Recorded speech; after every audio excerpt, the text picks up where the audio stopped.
Many otters have a favorite tool that they carry with them everywhere.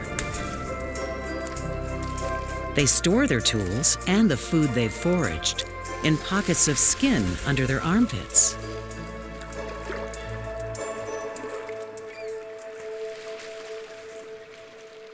Gulls pick up the scraps. While the mother otter dozes, the pup can't take her eyes off all the action.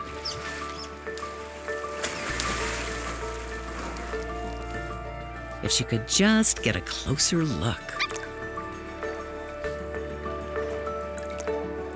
She struggles to get away. But Mom keeps her on a tight leash.